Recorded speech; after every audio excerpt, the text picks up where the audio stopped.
Recognizes Representative Baird. Thank you, Mr. Chairman, and Mr. Secretary. It's good to see you and appreciate all that you're doing. Thank you, sir. But my question is going to focus on China. You know, they've spent over 2 decades expanding their economic and political influence across Africa, and so becoming the continent's top trading partner and a dominant force in sectors that I think are critical to the United States' interests, particularly in agriculture and critical minerals. So I guess I'm just to ask you, Levin, you covered part of that in your last answer. But I really want to know what part agriculture can play in advancing the U.S. political influence, economic partnerships, and national security in the face of China's growing presence. Well, I think the one point that I would make is, are there opportunities for us to improve the agricultural capacity of many of our partner nations, including in Africa? There's certainly things you can export, and in some markets that would make sense. But we are looking for opportunities to leverage both technologies and advances to allow more productivity in the agricultural sector. And that's what these countries want, particularly in Africa. Well, they will tell you repeatedly over and over again is they're not interested in aid, they're interested in development. They want our assistance to develop and to develop capabilities. And we do think that there are advances in agriculture, and it's one of the things we've worked and increasingly working with the Department of Agriculture on is how can we get some of our best practices, some of our scientific innovations that have been advanced by our agricultural sector in the United States, and provide them perhaps in partnership with some of these nation states so that they can improve their own native homegrown agricultural capabilities. We think that would be a huge advantage to many of these countries, and many of them expressed interest in being a part of that sort of consortium.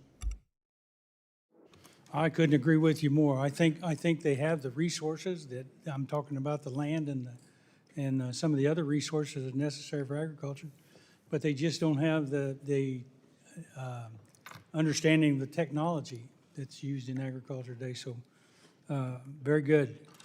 So how can the restructured Department of State reassert American leadership in Africa, particularly through strategic investment? You were talking about investment early with the investment fund. So yeah. So what we would look to for our missions on the ground at the embassy level and ultimately through the regional bureau is for help us to identify, because in every particular country, the opportunity is going to look different. And so as an example, we're still engaged in the DRC Rwanda negotiations, and our hope to we've gotten them to the table to sign a memorandum, but we hope they ultimately will cut a peace deal. But part of that is the ability to have American companies go in and in an ecologically responsible way, allow the country to benefit from its mineral rights. And from its mineral wealth. And so we want to be able to do that. So embassies would identify this opportunity. They would identify this as a priority. We would empower them to pursue it and to connect them with American companies that can help in that sector. So I think that's what the restructuring is really helpful for, is it'll allow at the individual country level for our embassies and its leadership to identify the unique opportunities that exist in one country versus another country. I think in the past, this has sort of been handled as a global thing as opposed to trying to specify it down to the regional and local level. We think we're going to get better results that way because every country is unique and every sector opportunity in every country is unique.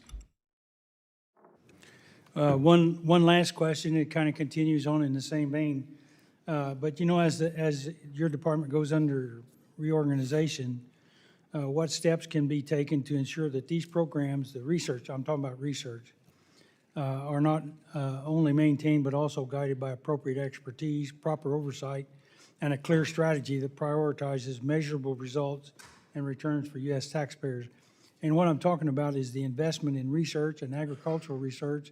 And I'm thinking about some of the diseases we have around the world that impact our poultry and livestock, the avian flu, the screwworm, some of that sort of thing. So we got about 46 seconds. So. Well, I think the answer to that is these programs ultimately have to be judged by the outcomes and by what they're producing. We have to, every single year, you have to ensure that the dollar you're investing is having a return on it.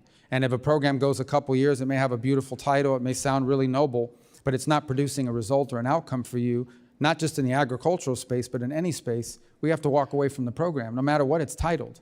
We have a lot of programs that have great titles, but have not resulted in any measurable positive outcome for 20 years.